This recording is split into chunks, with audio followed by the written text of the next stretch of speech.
เอาอันนี้เพิ่นบอกชื่อออกน้ำเด้อพี่น้องเด้อเอาผัวบ่เคยมีไผให้จักเทื่อบ่เคยมีเลยบ่มีนี่มอบให้ขอบุญขอบคุณผู้ใหญ่ใจดีเพิ่นอุดหนุนช่วยให้ด้วยเด้อเพิ่นช่วยเพิ่นซอย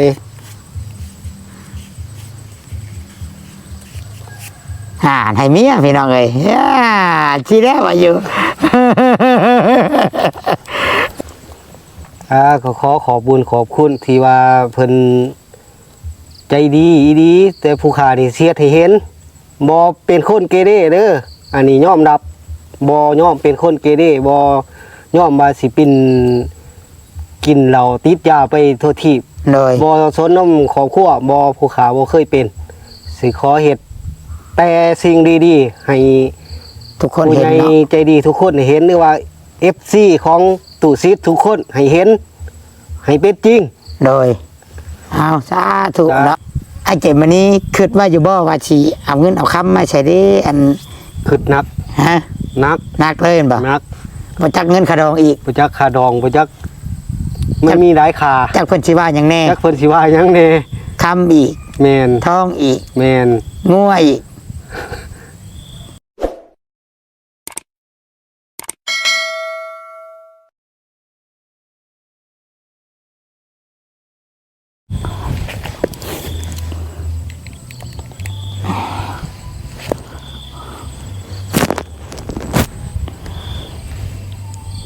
กับทักทายสบายดีแล้วก็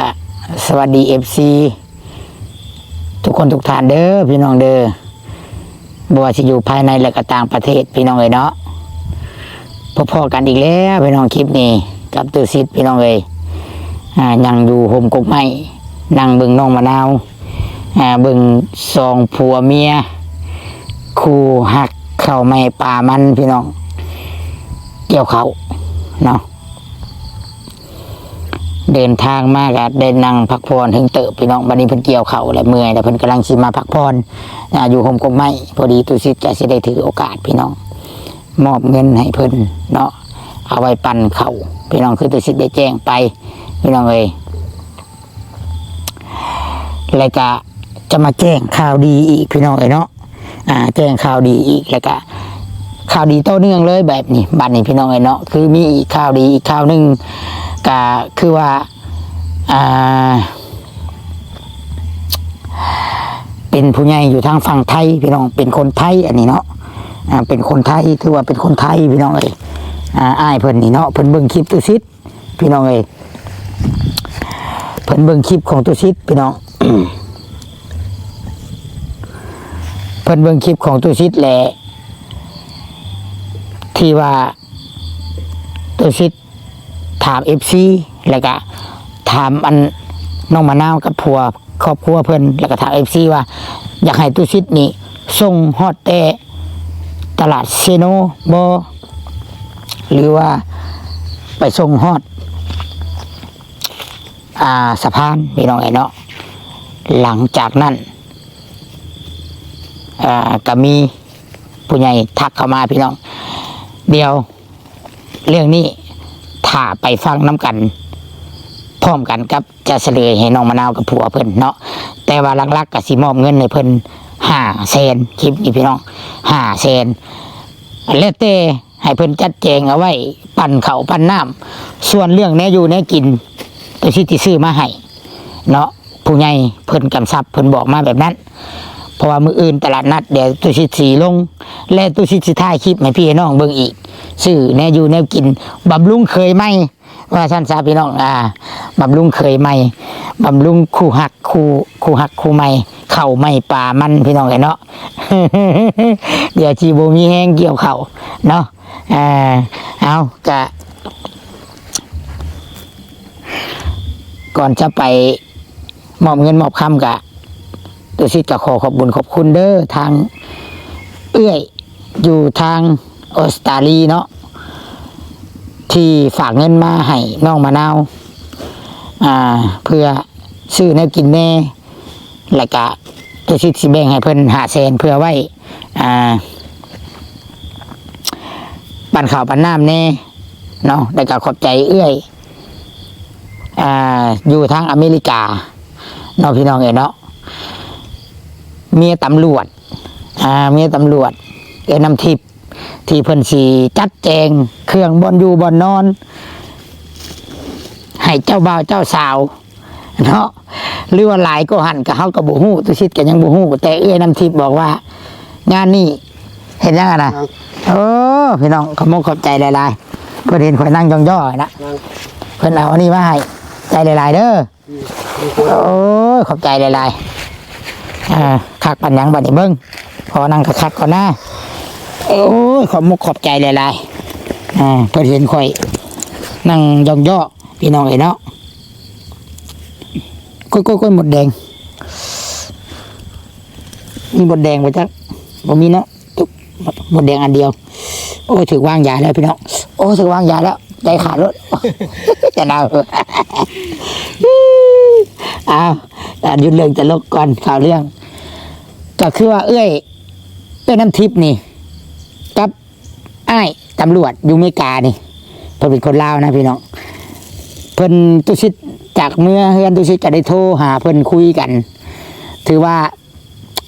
อาจสิเตรียมจัดงานแต่งให้น้องมะนาวแหละแต่ก็บ่ได้เฮ็ดใหญ่เวอร์วังอลังการดอกเอ้ยว่าเนาะเฮาก็เฮ็ดซอยน้องมะนาวสมกับฐานะแต่ว่าครั้งเดียวในชีวิตน้องเนาะแล้วก็อันความฮักของไอ้เกดมันนี่ที่มีให้น้องก็เอ้ยทิพย์กับไอ้ลูอาจสิจัดงานแต่งให้คือบ้านคือเมืองเนาะให้ตามฮิตตามคลองเนาะนี่ก็เป็นการดีได้นี่ดีที่ว่าดีแบบใดพี่น้องไอ้เกดมันนี่จากที่คิดนักโอ้ยบอกขอโทษเด้อ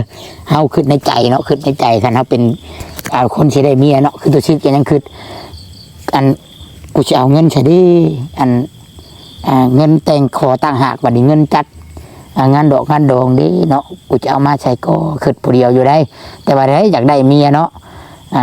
คิดตัวนี้เชื่อว่าไอ้เก่งมันนี่คือสีคันได้ยินวันนี้คือสีดีใจแห้งเลยแหละโมเมนต์คอยเลยแหละเนาะแต่กับรุ่นน้ำกันเนาะอันนี้ก็เรียกแต่น้ำทิพย์กับอันทางไอ้ใหญ่เนาะไอ้ที่เพิ่นตำรวจนั่นแหละเนาะผัวน้ำทิพย์น่ะเพิ่นสีมาจากใดแต่ได้พังเมื่อเช้านี้ตุสิทธิ์กันถือว่าดีใจในระดับหนึ่งก็คือเพิ่นว่าเพิ่นสีจัดเต็มให้แน่นอนสำหรับน้องมะนาวก็คือเราสีเป็นฮักแรกอีกเป็นสาวที่บ่เคยผ่านมือชายอีกได้นี่ฮักครั้งแรกแต่ก็มาเสียความฮักให้ไอ้เกดวันนี้ ถือจู่โจมเอาความฮักไปเนาะทั้งเอื้อยน้ำทิพย์กับอ้ายกับมักอะไรกับแพงในกับสิจัดให้ยังถือว่าฐานรุ่นน้ำกันนี่แหละเนาะว่าที่มันยังแน่ต่อไปตุสิทธิ์นี่ก็ดีใจน้ำเนาะดีใจร้ายพี่น้องเลยแต่ขอบคุณนี่แหละเนาะน้ำทิพย์ไอ้ลูเนาะตำรวจเนาะแล้วก็อยู่ออสเตรเลียพี่น้องแล้วก็พอฮักไม่ฮักตุสิทธิ์ที่อยู่อเมริกาแล้วก็มีอ้ายคนหนึ่งที่อยู่ฝั่งไทยเดี๋ยวชี้แจงบอกในคลิปนี้เลยนี่ไปบ้านนี้พี่น้องในเมื่อพร้อมแล้วดีสิหันกล้องไปหาครูบ่าวสาวเด้อพี่น้องเด้อเนาะฝากทุกคนคอมเมนต์เข้ามาในเด้อพี่น้องเบิ่งอยู่ใส่ชมอยู่ใส่แล้วก็ขอบคุณฝากกดไลค์กดแชร์และเบิ่งข่าวโฆษณาเนี่ยพี่น้องตัวนี้แหละที่ตุชิตต้องการไม่ได้ต้องการอีกอย่างมากมายหรอกพี่น้องเนาะไปพร้อมแล้วงูกล่องมาแล้วบ้านนี้สบายดีเนาะมาแล้วยับเข้ามาอีกแม่ยับชื่อกันยับมาสินับเฮียงกันชื่อปิ้นหนามาเช็คกล้องบจักหมดแดงไพ่บจักหมดแดงดินอันนี้ไปเลือกแหละตัวชิดเนาะ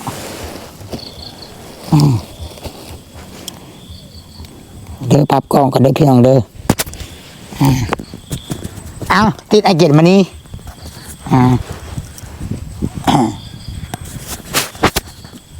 ต้องมุมพี่แจ้งๆเนาะ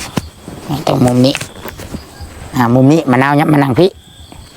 เอาพดไม้มาไอเก็บมันนี้อวยหนามาเขาต้องให้เอื้อยอ้ายหรือว่าพ่อแม่เห็นหน้าเฮาคักงามเอาพร้อมได้บ่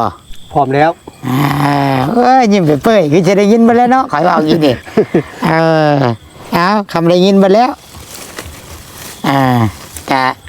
สิว่าให้ฟังอีกเทื่อนึงช้าเนาะก็คือว่าทางนำทิพย์กับไอ้รูผู้รับเป็นตำรวจเด้อแล้วก็สีชื่อที่อยู่ที่นอนให้เมื่อเช้านี่คือมะนาวก็ได้ยินเนาะแล้วก็จะมีข่าวดีกว่านั้นอีก เรื่องแต่งอยู่แต่งออกแต่งงานกินดองไอ้เจ็บมันนี้คิดว่าอยู่บ่ว่าสิเอาเงินเอาคำมาใช้ได้อัน คือนัก ฮะ นักเลยเห็นบ่ นัก บ่จักเงินขาดองอีก บ่จักค่าดองบ่จักมันมีหลายค่า จักเพิ่นสิว่าหยังแน่ จักเพิ่นสิว่าหยังแน่ คำอีก แม่น ทองอีก แม่น งัวอีก แต่ข่อยก็สิเว้าเชิบๆให้อยู่ทางเมียก็บ่มักฮักกันก็บ่ให้เว้าหลายแล้วเฮ้ยเว้าพอดีพองามเว้าพอแล้วฮีดแล้วคล้องสิสร้างสิสาน้ำกันอยู่แล้วในใดก็คันว่าขะดอง100 ล้านคำ5 บาทข่อยสิเมื่อชงเจ้าเลยข่อยนะเขาบ่ให้เอาข่อยก็สิบ่ไปใกล้มะนาวเลยข่อยก็ได้คือเพิ่นก็คือสิบ่ปานนั้นดอกเนาะคิดมันบ่ไอ้เกตมานี่ คิด เพราะว่าสิอ้างอิงใช้ครอบครัวน้องมะนาวสิเป็นคนจกจ่ายนี่ก็บ่ได้มีคือกัน เป็นไปบ่ได้คือ คันว่าจัดงานดองนี่พี่น้องคันว่าจัดงานดองนี่บ่เว้าเลยคำว่าเบิดน้อย บ่เอา ก็ เถิง ต่อแขนนะคำว่าเบิดน้อยนะบ่เว้าถึง คือตุสิทธิ์นี่ผูกแขนเมียออกจากกรรมมือชื่อกะ มันก็เบิด10 ปลายกว่าล้านผู้ใดพี่น้องแต่หันกับเอาแต่พี่แต่น้องแต่หมู่แต่ครูที่สนิทกันอลีมาผูกคอต่อแขนกะอันกินเหล้ากินเบียร์มันก็ยังเบิดป่านนั้นแต่อันนี้กะเฮากะสิเบิ่งน้ำตุสิทธิ์นี่สิเบิ่งน้ำให้พอดีพองามของอยู่ของกินกะชาวบ้านชาวเมืองกะสิฮู้อยู่ดอกว่าเฮาบ่หังบ่มีเพิ่นก็สิบ่ตั้งใจมากินปานใดดอก แต่ว่ากฎเกณฑ์ของสังคมเฮาต้องมีไว้ในอยู่ในกิน แม่น น้ำในไว้หับแขกแม่นบ่ แม่น บ่แม่นว่าเฮาไปเชิญหมู่มาแบบนั่งจะโก้ผูกแขนได้ละเมื่อบ่มีหยังให้หมู่กินโธ่ ก็เป็นไปบ่ได้ เอากันไปก็บ่ขึ้นบ่เกินเขาเอิ้นมันว่ามันอันเฮาเอากันไปก็มันก็สิบ่รุดชุดช่วยหาเงินหาค่ำก็บ่ได้ แม่น ได้มันเป็นแนวมันเพิ่นบ่ะเห็นบ่มีบ่มีก็เคาะใส่เพิ่นว่าคันนี้ไปสินะเนาะ เป็นนะนะ ในอาเกตมื้อนี้ได้ยินบ่ข่อยเว้าเกี่นี่ ยิน ว่าเอ้ยน้ำทิพย์กับไอ้รูเพิ่นแต่เฮาบ่ฮู้ว่าสิเป็นจริงหรือบ่ได้ก็รุ่นไปได้ รุ่นไป แต่ได้ยินแล้วรู้สึกจังไดอ้าย ก็ดีใจน้ำเพิ่นน่ะนะ ก็สิขอบคุณเพิ่นอย่างสูงเพิ่นน่ะ เพิ่นเฮ็ดให้นี่ซ้ำ แม่ พ่อแม่ผู้ใดเนาะ พ่อแม่เพิ่นน่ะ คำเพิ่นเฮ็ดจังถึงขั้นว่าสิห่วยคือข่อยนี่ข่อยกินดองนี่แม่ก็พ่อเขาได้จัดงานแต่งให้เอื้อยอ้ายอันนี้เราบ่มีไผพี่น้องอ้ายก็เฒ่าได้คือว่ากันว่าเพิ่นป้าช่อยนี่นั่นย่านชาติก่อนนั้นจักผู้ใดเป็นพ่อเป็นลูกย่านชาติก่อนได้เป็นลูกเป็นเต้าแล้วอหลี แม่น มาชาตินี้เราจังว่านำมาจัดงานดอกงานแต่งให้กับน้องมะนาวนํเนาะ แม่น ขอให้มันเป็นจริงเด้อ ขอให้เป็นจริง ทุกอย่างขอให้เป็นจริง บัดนี้น้องมะนาวได้ดีใจอยู่บ่ ดีใจ พ่อยนะพ่อคันข่อยนี่ป่าพ่อเสียงให้ดีใจบ่จักความสิเว้า ดีใจ ซ้ำพ่อซ้ำแม่เฮาเลยคันซอยเพิ่นซอยเฮาแบบนั้น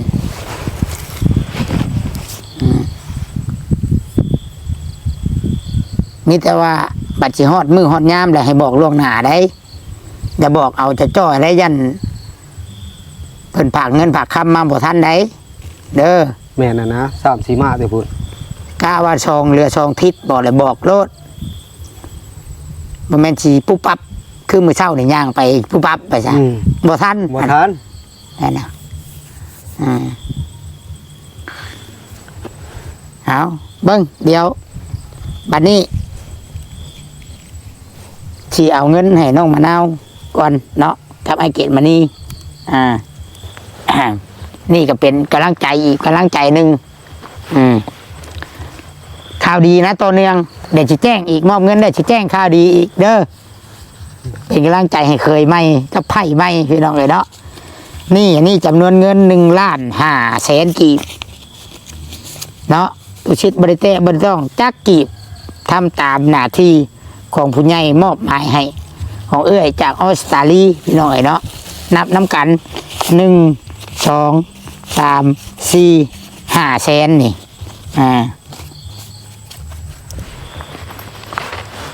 อันนี้ไว้ก่อนล้านหนึ่งนี่เนาะท่านไปหาก็บ่ได้เมนโคงง่ายเลยพี่น้องเอ้ย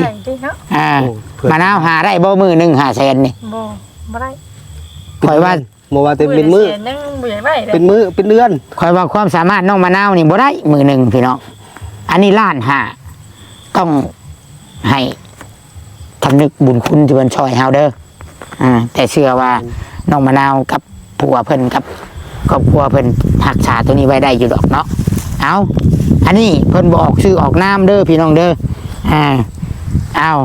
ผัวบ่เคยมีไผให้จักเทื่อบ่เคยมีเลยบ่มีนี่มอบให้ขอบุญขอบคุณผู้ใหญ่ใจดีเพิ่นอุดหนุนขอให้ด้วยเด้อเพิ่นซอยเพิ่นซอย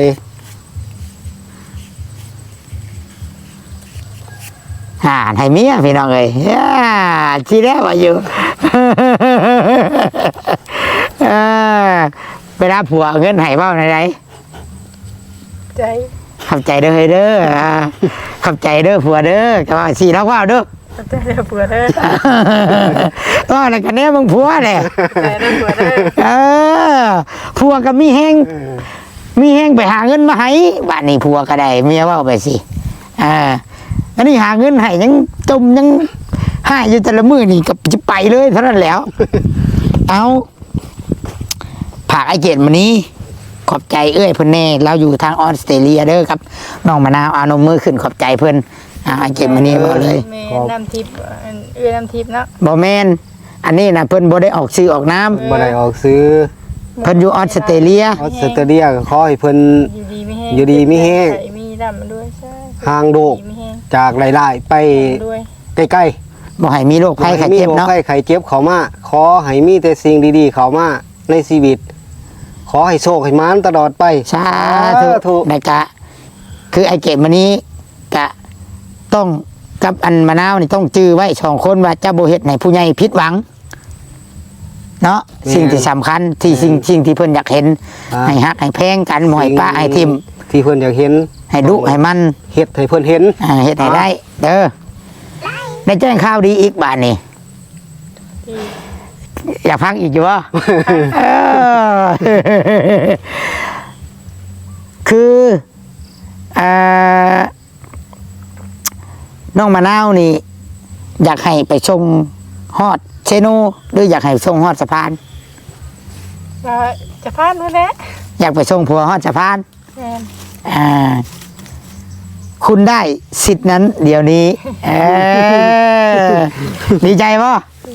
ดีใจเยอะดีใจเนาะถือว่าสิให้ใส่ชีวิตใส่ความสุขอยู่น้ำกันจนจนชุดท้ายพุ่นเนี่ยก็คือว่าอ้ายเนาะพังไทยอ้ายใจดีชื่อเพิ่นบ่ให้ออกชื่อเฮาก็เอิ้นชื่อว่าอ้ายใจดีเพิ่นได้เบิ่งคลิปพี่น้องเอ้ยเนาะเด้อเพิ่นได้เบิ่งคลิปข่อยที่ข่อยถามว่าอยากให้ชงอยู่ไสและสำคัญนี่ข่อยกับน้ำมันรถน้ำมันล้างเนี่ยต้องได้ใช้เนาะรถนี่มันบ่ได้ใช้น้ำละเพิ่นกะได้ให้จัดการให้พาผัวน้องมะนาวไปชงฮอดสะพานคุณได้สิทธิ์นั้นเดี๋ยวนี้ขอบใจไอ้ทางพังไทยหลายๆเนาะขอบใจหลายๆเด้อขอบใจหลายที่จะชงบัวอยู่สะพานใช่ตุชิดไปส่งสะพานก็ขอบใจรายอยู่ดีมีแห้งเจ็บนะใครมีดำด้วยจ้าอยากไปบ่น้ำผัวอยากไปอยู่ถังใหญ่นะอีวันกันเอาไอ้ผู้นี้นะเพิ่น เพิ่นเป็นคนไทยเด้อเพิ่นก็อยู่กรุงเทพเพิ่นก็ทำงานหาเช้ากินค่ำคือกันแบบผัวเจ้านี่แหละแต่ก็บ่ฮู้หรอกว่าเพิ่นรวยหรือเพิ่นมีสำใดก็บ่ได้ถาม เพียงแต่ว่าเพิ่นให้เพิ่นจัดมาตัวชิดก็จัดให้เจ้าขอมาข่อยจัดเพิ่นจัดให้ข่อยก็จัดให้จัดอย่างเดียวเนาะพี่น้องเอ้ยเนาะดีมกดีใจแล้วบัดนี้ในเงินล้านหนึงนี้บัดนี้ส่วนที่นี้ตัวเรือตัวนี้เนาะผู้ใหญ่จากออสเตรเลียนี่เนาะแม่นเพิ่นให้ข่อยนี้ซื้อเนี่ยบำรุงเคยไหมกับไผ่ไหมเด้อซื้อแนวอยู่แนวกินให้เจ้าส่วน500,000น้องมะนาวสิจัดแจงนะใดกะชุดแต่ว่านะมอบให้แล้วสิปั่นเข่าบ่เฮ็ดจังใดบ่แล้วแต่เด้อดีใจบ่บัดนี้ ดีใจ มันนี่รอรุ่นข้าวดีจากเอ้ยน้ำทิพย์เราพี่น้องเอ้ยเนาะดีใจจนว่าโหไปเลยนะข่อยก็ได้เดี๋ยวบ้านนี้เนาะที่ถามไอเกตมานี่เนาะบาการชีจากเมียไปในครั้งนี้จุดประสงค์ไปนี่ตั้งเป้าหมายแบบใดเนี่ยบัดกลับมาที่ว่านี่ตัวชิดก็อยากหู้แล้วก็ตัวชิดเชื่อว่าผู้ใหญ่นี่ผู้เพิ่นเบิ่งว่าผู้นำครอบครัวนะครอบครัวนี่จะวางแผนแบบใดคอยเชื่อคือคอยว่าเนี่ยคอยเชื่อว่าเพิ่นเบิ่งว่าเจ้าจะพยายามสำใดแต่คอยเชื่อว่าเพิ่นจะบ่นิ่งเฉยแน่นอนนี่แหละเนาะเดี๋ยวคอยสิถามเนาะคือคอยถามไปเนาะไอเจมานี่เจ้าวางแผนจังไร ไปขอไปนี่ก็คือว่าหนึ่งมากก็คือว่ามันยากอยู่ในครอบครัวมันโมมีถ้าไปทำงานนี่บ่ได้ร้ายก็ได้หน่อยมาครอบครัวก็ยังดี ยังดี แมน ดีกว่าสิอยู่น้ำกัน ดีกว่าสิอยู่น้ำกันอยู่โมมีหยังนี่กับผู้ขาก็อยู่บ่ได้คือกัน ต้องได้ไป ต้องได้ไป คิดฮอดกะอดเอา คิดฮอดก็อดเอาสัววางสัวข้าว เพื่ออนาคต แมน คิดว่าเนาะ เพื่ออนาคต แต่ว่าขั้นสีมาอยู่จังซี่เนาะถ้าเนี่ยเห็นว่าอันนั้นก็พ่อมีอันนี้ก็พ่อมีบ่ไปทำงานก็ได้ หาเอาบัดนี้เนาะ หทั้งนี้ต่อเติมกันไปอันนี้สิไปหาเติมจังได้มันบ่มี บ่มีหยังเลย บ่ เดี๋ยว มี นี้ หยังเลย แม้กระทั่งรถไทยกะได้จ้างหมู่ ได้จากหมู่เฮ็ดให้ก็จังซี่ละ เฮ็ดจนตามภาษาเขาเนาะ ตามภาษาเขาหั่นนะบ่คือเฮาเฮ็ดเอง ก็เลยตั้งเป้าไว้ต้องได้ไปเนาะ ต้องได้ไป และคิดว่า บ่หลายๆก็ไล่ประมาณหนึงมาครอบครัวไปเดี๋ยวสิไปคิดได้ว่าข่อยสิไปเด่นไปกินทางอื่นน่ะบ่ให้คิดได้จังซั่นข่อยตั้งใจหาเงินหาทองมาใส่ครอบครัวอยู่แล้ว เพื่อบัดอนาคตผัดอยากได้ลูกได้เต้าอีกเนาะ แม่น อยากมีลูกมีเต้าอีก แต่ว่าข่อยซื้ออยู่ซื้อกินหั่นอันนั้นก็มันธรรมดา ที่บ่ให้กินหยังเลยก็เป็นไปบ่ได้แล้วบ่ ไปบ่ได้ กับพว แต่ ก ว่าจะไปคิด กาแฟ ว่าโอ้ยข่อยจะไปซุ่มไปแซวเที่ยวเฮฮาคือหมู่ ติดสังคมนี่บ่มีเนาะ ที่ผ่านมาที่สังคมที่ผ่านมานะข่อยบ่เป็นข่อยบ่เคยเป็น กินแต่กาแฟเนาะ แม่น กาแฟสูบยานี่แล้วสูบพี่น้องไอ้เนาะ กาแฟก็ซื้อมากินอยู่ห้องตัวเอง มีหยัง กาแฟเป็นชบมันเนาะ แม่น บ่แม่นว่าสิได้ย่าง บ่แม่นว่าสิไปนั่งอยู่ห้าน เอ้ย เอาพังเอาเด้อผู้เป็นเมียมานี่หน้าที่เมียเด้ผัวไปไกลเมียนี่ต้องเห็นหน้าที่เมียอยู่เฮือนอยู่ชาน ก็อยู่เพื่อนนะ ต้องเป็นแม่บ้านแม่เฮือนฉันแล้วแล้วก็อย่าลืมคือไอ้ายเว้าในเมื่อเฮาปฏิบัติดีเฮ็ดดี ผู้ใหญ่เพิ่นเห็น ผู้ใหญ่เพิ่นช่วยเฮาอย่าลืมและเฮาอย่าเลิงโตเด็ดขาด แม่น เด็ดขาดเลยบ่น่าหักเลยคันไอ้ายเห็นหลายแหละถือว่าดับเลยนะดับอนาคตตัวเองแล้วก็เพราะว่าเมื่อก่อนบ่มีนี่ก้าวโดยตะหมอบตอบค้าเว่ามวน บัดพอได้มีครบทุกอย่างผู้ใหญ่ให้เบิดครบทุกอย่าง เป็นคนละคนถ้าบนำมาด่าเฮาผู้เฮาซอยพร้อมอีกบ่เอาแล้วนะ บ่ให้ดอก บ่เฮ็ดเด็ดขาดบ่นะชื่อเด็ดขาดแต่ไอ้เชื่อว่าคือสิบ่มีดอกเนาะเพราะว่าซอยน้องมะนาวมานี่ก็2 ปีแล้วพี่น้องเอ้ยสิเข้าปีที่3เลยนี่คือเรื่องญาติพี่น้องไผซอยก็ซอยผู้ซอยเฮาได้ก็ย่าเฮาบ่เว้ามาเนาะ แม่น เว้ามาได้สิผิดกันไผซอยเฮาก็จื้อไว้ไผซอยเฮายามเฮาลำบากเฮามีเฮาบ่ตอบแทนบุญคุณเพิ่นเฮาก็บ่ได้ละคุณเพิ่นเพิ่นเห็นเฮามีความสุขเฮามีความสุขถ้าเพิ่นเห็นเฮาเป็นคนดีนั่นแหละคือเพิ่นที่จริงที่เพิ่นต้องการนำชุมเจ้าผู้รักผู้ใหญ่นั่นเด้อเอาบาทนี่เนาะลงท้ายบาทนี่พี่น้องเอ้ยถือว่ามีแต่ข่าวดีเบิดแหละบาทนี่ไอเกตมันนี้ก็จากที่บ่เคยมีไผเอาเงินให้ก็มีเอาคนเอาเงินให้ชื่อเนี่ยอยู่ในกินให้สิมีฮอดผู้จัดงานดองให้หอยอันกัดเจ้าบ่าวก็ยิ้มเปื่อยเราได้แบบนี้เนาะถือว่าห่วยจากที่เคยคือจำจนนอนบ่รับผู้ใดข่อยคิดว่าเนาะจ่อเข้ามา จ่อเข้ามา ทางพายยิ่งบัดห่วยคันบ่เตงบ่โคบัดบ่ได้ได้บัดนี่ บ่ได้เพิ่นสิได้หนี้สมจักว่านี่มันบ่แต่งบ่ขอ บัดนี้บัดนี้เงินที่ไอเกตมันนี้ฉันคิดว่าสิเตรียมเอามาไว้มาจัดงานแต่งงานดองให้เมียกะคันมีผู้ใหญ่ซะซอยเงินส่วนนั้นก็เอาไว้ไปสร้างแนวอื่นเด้อสร้างสาแนวอื่นรถไถนี่ก็ยังบ่มีนี่เฮือนก็ยังเชอยู่หั่นก็ให้ผัวเป็นคนวางแผนนั่นแหละตัวใดมันบ่พอบ่ช่วงบ่ทันก็ขออยู่ไปอีกจักปี2 ปีมันก็ตั้งแน่นแล้วเฮือนน่ะเพียงจะเกาะแล้วเนาะเอาผักยังบัดนี้ไอเกตวันนี้อยากเว้ายังกับผู้รักผู้ใหญ่ทุกท่าน3 ท่านแล้วก็ทุกท่านที่เฮาได้บอกได้เว้านี่มีความรู้สึกในใดสิภาคถึงเพิ่นแล้วก็จักถึงเพิ่นเอาไอเกตวันนี้เว้าเลยเนาะก็ขอบุญขอบคุณที่ว่าเพิ่นใจดีอีดีแต่ผู้ขานี่เสียดให้เห็นบ่เป็นคนเกเรเด้ออันนี้ยอมรับบ่ยอมเป็นคนเกเรบ่ยอมว่าสิเป็นกินเหล้าติดยาไปทั่วทีบเลยบ่สนน้ำครอบครัวบ่ผู้ขาบ่เคยเป็นสิขอเฮ็ดแต่สิ่งดีๆให้ทุกคนเห็นเนาะใจดีทุกคนเห็นหรือว่า FC ของตู่ซิดทุกคนให้เห็นให้เป็นจริงโดยเอาสาธุเนาะขอให้กกม่วงทางหลังนี่เป็นพยานความหักระหว่างน้องมะนาวกับไอเกตมานี่กกยังก็กกใหญ่ๆนี่ม่วงกกอันกกเปื่อยนี่แหละนี่พยานหักเขาทั้งช่อง เอาบานี่น้องมะนาวนี่น้องไงเนาะมีความรู้สึกในใดสิฝากถึงผู้รักผู้ใหญ่เบาเบิ้งในความรู้สึกดีใจ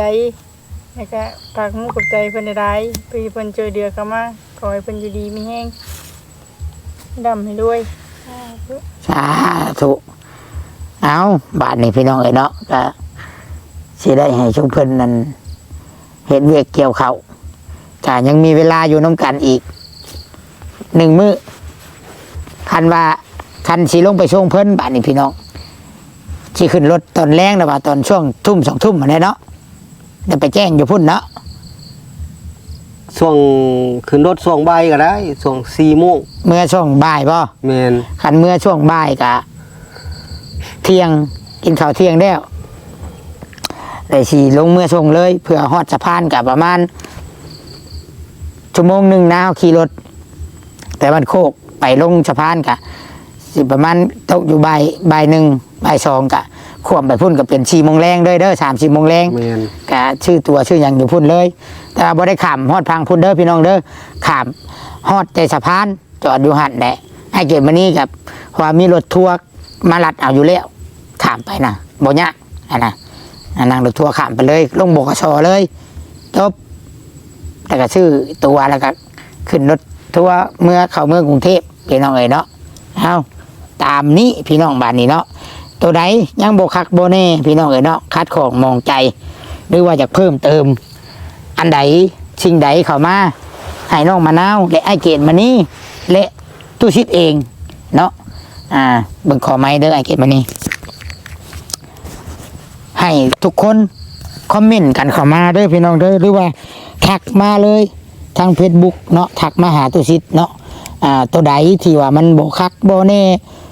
ตู้ชิดกะบางเรื่องตู้ชิดกะยันตู้ชิดเว้าผิดเว้าบ่ถูกก็ให้ทุกคนคอมเมนต์เข้ามาแนะนำกันเด้อแล้วก็คอมเมนต์มาถึงครูบ่าวสาวนำก็ได้เดี๋ยวสิเพิ่มเติมให้สิบอกให้เนาะสำนี้ได้พี่น้องเอ้ยสำนี้ได้เนาะตัวชิดจะขอบบุญขอบคุณเด้อบาทนี้สุดท้ายเลยทั้ง3ท่านทั้ง3คนบ่ว่าสิเป็นเอ้ยครอบครัวเอ้ยน้ำทิพย์แล้วก็ครอบครัวเอ้ยที่อยู่ออสเตรเลียหรือออสเตรเลียเนาะแล้วก็ครอบครัวอ้ายที่อยู่ฝั่งไทยอ้ายใจดีที่ฝากเงินมาใส่น้ำมันรถให้ตุชิดกับบุมีอย่างตอบแทนตุชิดก็ได้มีแต่สิซอยน้องมะนาวแล้วก็ผัวเพิ่นไอ้เกดมานี่อยากให้เพิ่นไปถึงพันให้เพิ่นมื่นตาอ้าปากได้คือหมู่คือครูมีรถไถมีเฮือนอยู่โมให้ฝนตกหัวใส่หัวอันนั้นแหละคือเป้าหมายตุชิดเนาะตุชิดอยากให้มันเป็นจริงเนาะตุชิดแกและก็ชีมอบแต่ความสุขให้ FC ทุกคนที่เข้ามาเบิ่งมาชมเด้อพี่น้องเด้อเนาะบ่จักสิว่าจังไดได้ตุชิดแกขอบคุญขอบคุณหลายๆขอบใจหลายๆอยู่ดีมีแห้งบ่สุขสุคนเนาะผู้ใดช่วยก็ขอให้ได้คืนไป100เท่าพันเท่าล้านเท่าให้หั่งให้มีให้ช่วยเหลือคนยากคนจนต่อไปเนาะสาธุตุชิดแกสิได้กลับก่อนบัดนี้พี่น้องเพราะว่าสิได้มืออุ้มลูกน้องอันโมนี่อุ้มลูกก่อนยากสิได้พอลูกอ่อนเนาะยากหลายพี่น้องเอ้ยเดี๋ยวพ่อกันมือแรงบางทีก็สิลงไปเกียมและกับน้องมะนาวเกียมและสิได้มือได้แล้วก็เกียมสิจังใดเนาะวันศุกร์ก็เดินทางนะพี่น้องเอ้ยเนาะเอาสบายดีทุกคนสบายดี